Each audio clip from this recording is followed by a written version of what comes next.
السلام عليكم ورحمة الله وبركاته. بسم الله الرحمن الرحيم، والصلاة والسلام على أشرف المرسلين سيدنا محمد صلى الله عليه وسلم. في البداية حابب أشكر حضراتكم على حسن المتابعة، وأشكر الناس اللي اشتركت عندي في القناة، وأتمنى الناس اللي ما اشتركتش تشترك إن شاء الله. طيب، عندنا النهاردة حلقة جامدة جدا جدا جدا، وأتمنى من حضراتكم تتابعوني لغاية آخر الفيديو.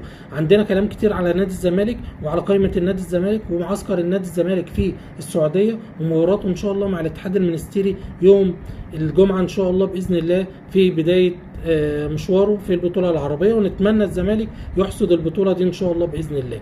طيب، عندنا كلام كتير جدا على الصفقات بتاعت نادي الزمالك الجديدة، وعندنا كلام كتير جدا على النادي الأهلي ومباراة النادي الأهلي النهاردة وصفقات النادي الأهلي. النهاردة أخيرا انتهى الدوري العام لعام 22-23. بقالنا مثلا 90 سنة بنلعب في الدوري ده، من 90 سنة أنا حاسس إن إحنا بنلعب في الدوري ده، والحمد لله ربنا كرمنا وقدرنا نخلص الدوري ده النهاردة إن شاء الله بمباراة الأهلي والمصري اللي انتهت 0-0 في استاد برج العرب بالإسكندرية. طيب، الأهلي النهاردة لعب بتشكيل يعتبر كلهم ناشئين مع اللعيبه اللي هي ما بتلعبش اساسيين. النهارده مستر كولر بدا بعلي لطفي ولعيب صغير اسمه معتز محمد، ومعتز ده ان شاء الله باذن الله في الخير. يعني انا شايف ان شاء الله باذن الله مع استمراريه، مع لو مستر كولر اداله بعض المباريات كده اللي هي الصغيره، ان شاء الله باذن الله نشوف مساك كويس جدا جدا في النادي الاهلي. رامي ربيعه النهارده، والله اكبر، رامي ربيعه النهارده كان هو خد راجل المباراه، وغير ما هو خد راجل المباراه هو فعلا كان راجل المباراه. كان شايل الدفاع كله ورا، وما يعني كورتين ثلاثه اللي راحوا مثلا على علي لطفي بالكتير قوي.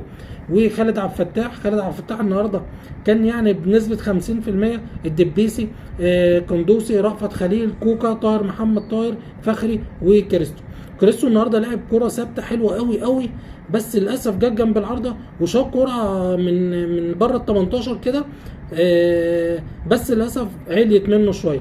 رأفت خليل النهارده لعب كويس جدا، بس لعيب صغير وعايز يعمل كل حاجه، واللعيب اللي عايز يعمل كل حاجه ده الصغير للاسف بتطلع نتيجته صفر وما بيقدرش يعمل حاجه. فانا نفسي رأفت خليل يهدى، وهو ان شاء الله باذن الله لعيب كبير جدا، وان شاء الله باذن الله خامته كويسه، وان شاء الله باذن الله نشوف لعيب محترم جدا جدا في المواسم الجايه ان شاء الله. طيب، النهارده الماتش يعني نقدر نقول 50-50. حتى النادي المصري ما كانش شرس قوي، يعني حتى ما كان نفسهم يكسبوا، بس للاسف اللعيبه بتاعت الاهلي برضو كان عندهم شويه حماس وكده، وقدروا يوقفوا الهجمات الخطيره بتاعت النادي المصري، والمباراه طلعت تعادل. كده الاهلي طلع في الدوري كله ما عندوش الا هي خساره واحده بتاعت نادي بيراميدز، اللي هو الماتش اللي فات بتاع 3-0 ماتش المشاكل ده. طيب، صفقات النادي الاهلي اللي احنا قلنا عليها، انا كنت كلمت حضراتكم وقلت لكم على اللعيب رضا سليم، وقلت لكم رضا سليم لعيب في النادي الاهلي قبل اي حد، الحمد لله بفضل ربنا. قبل ما اي حد يقول على رضا سليم كنت انا قلت اسمه، وقلت الراجل ده في النادي الاهلي بنسبه كبيره جدا، وبفضل ربنا في الحلقه اللي فاتت قلت رضا سليم اهلاوي 5 سنين، والحمد لله كلامنا طلع صح، والراجل مضى في الاهلي، والاهلي خلص مع النادي بتاعه، ورضا سليم خلال 24 ساعه او 48 ساعه يكون موجود في القاهره، والاهلي هيعلن رضا سليم لاعب رسمي في النادي الاهلي باذن الله. رضا سليم ده انا زي ما قلت لكم قبل كده، الراجل ده سنه صغير، بيلعب برجله اليمين ورجله الشمال، بيلعب وينج ليفت وينج رايت، بس هو اكتر وينج ليفت. الراجل رجله كويسه جدا على الجون، بيعرف يسدد كويس جدا بهيدرز برضه، لما في يكون كورنر ولا حاجه الراجل بيعرف يلعب بالهيد بتاعه كويس قوي. حريف جدا، واحد لواحد بيعرف يعدي بسهوله جدا من اي حد. فنتمنى نشوف لعيب كويس، وهو خامه مختلفه عن اي لعيب جه مصر، او الكواليتي بتاعه عالي كمان شويه، يعني كواليتي مختلف خالص. ان شاء الله نتمنى له الخير، ونتمنى له اللي هو ينسجم مع النادي الاهلي ولاعيبه النادي الاهلي، ونشوف لعيب كويس ان شاء الله باذن الله يفيد النادي الاهلي.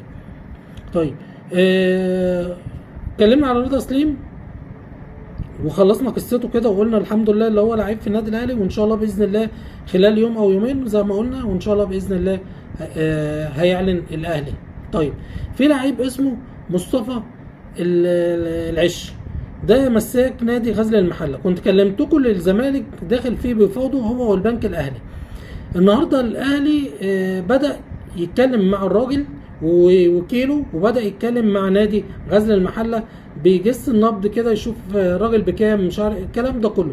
فان شاء الله باذن الله لو الاهلي الراجل كلاعب يناسب الاهلي، كفلوس بقى وكشراء وكده، عشان ممكن غزل المحله يغلي زي فيوتشر كده، في بوبو ومحمود مرعي والناس دي كلها. لا لما محتاج لعيب بتلاقي الانديه يقول لك 100 مليون و70 مليون و500 مليون، والكلام اللي هو اللي احنا بنسمعه ده كله. طيب مصطفى العش لو جه الاهلي هيفيده، هيفيد جدا جدا جدا، لان الراجل ده هيفيدك في حاجه، يلعب مساك وبيلعب وينج ليفت، هو اساسا وينج ليفت، والسنه دي عشان ما كانش عندهم مساكين كتير، فاضطر الراجل المدير الفني يلعبه مساك، والراجل اجاد قوي في حته المساك دي، وكان مساك ممتاز جدا جدا جدا، وكان صعب اي مهاجم يعدي منه. فان شاء الله باذن الله نتمنى واحد زي مصطفى العش يكون موجود عندنا في النادي الاهلي. الراجل كويس جدا، سريع، صعب ان انت تعدي منه، فنتمنى ان شاء الله باذن الله يكون في النادي الاهلي. ولو رحنا نادي غير النادي الاهلي هيكون مكسب كبير قوي لاي نادي يروحوا، سيان الزمالك او البنك الاهلي. طيب محمد شريف والكلام الكتير قوي على محمد شريف. محمد شريف النهارده جه عرض رسمي من نادي اهلي طرابلس لمحمد شريف بالبيع النهائي او الاعاره. الاهلي احنا قلنا لو الاهلي جاب سوزا، وهو سوزا بنسبه كبيره قوي ان شاء الله هيكون موجود، وكان الاهلي بيفاوض لعيب مهاجم افريقي بيلعب في الدوري الاوروبي، لو الاثنين دول جم شريف ممكن يخرج بيع نهائي. لو واحد بس جه ممكن شريف لا يقعد لا يطلع اعاره سنه. نتمنى لمحمد شريف الخير ان شاء الله، احنا عارفينه مهاجم كويس جدا جدا جدا، الحظ ما كانش محالفه كتير قوي الموسم ده، نتمنى له الخير ان شاء الله باذن الله المواسم الجايه، ونشوف يرجع شريف لمستواه تاني، ونشوفه لعيب كويس باذن الله ان شاء الله.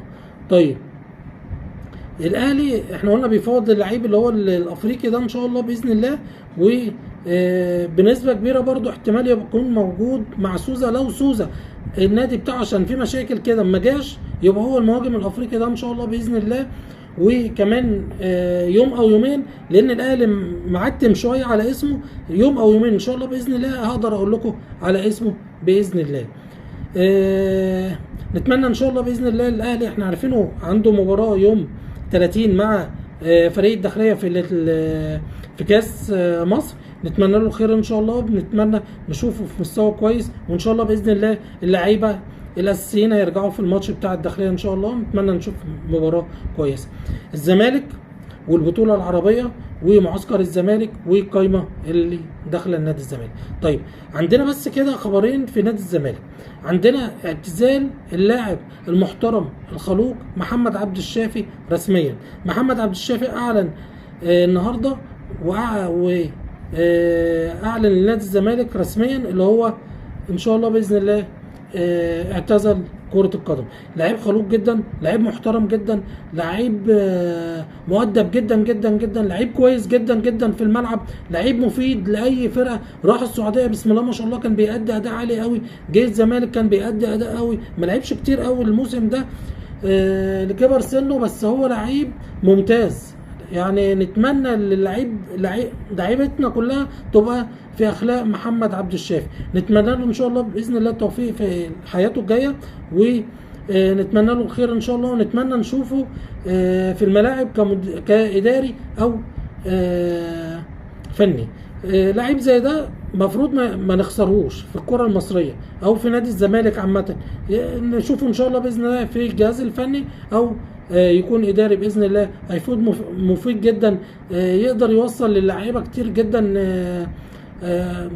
يكونوا عندهم حسن خلق كده زيه، وان شاء الله باذن الله نتمنى له الخير باذن الله.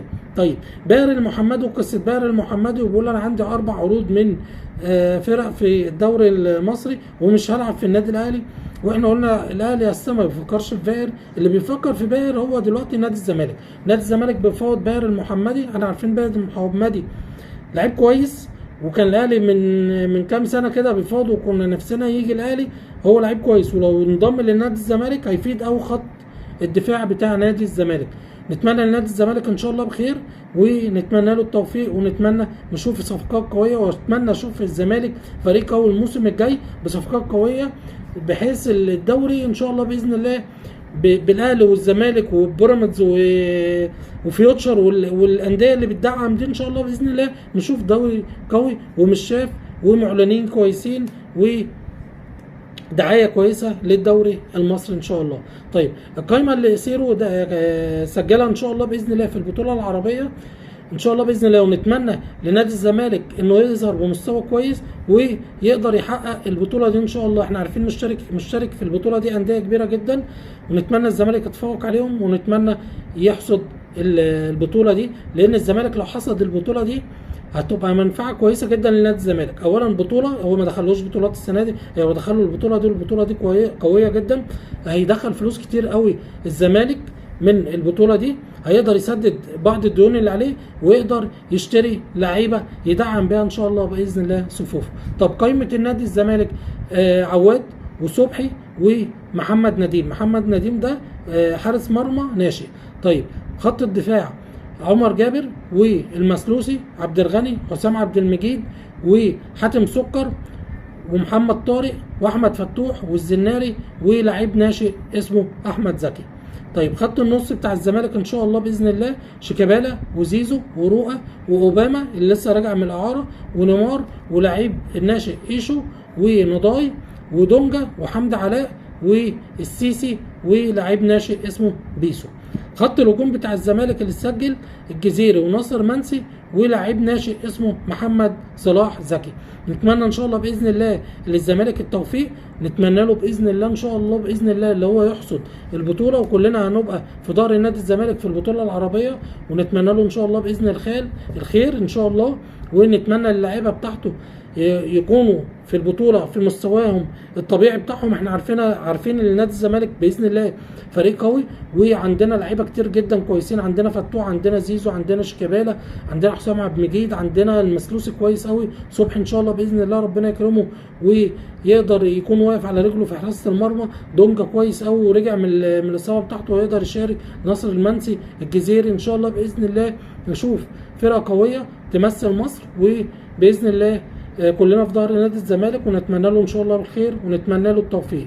في النهايه بشكر حضراتكم على حسن المتابعه، وبشكركم على حسن اشتراككم عندي في القناه، والسلام عليكم ورحمه الله.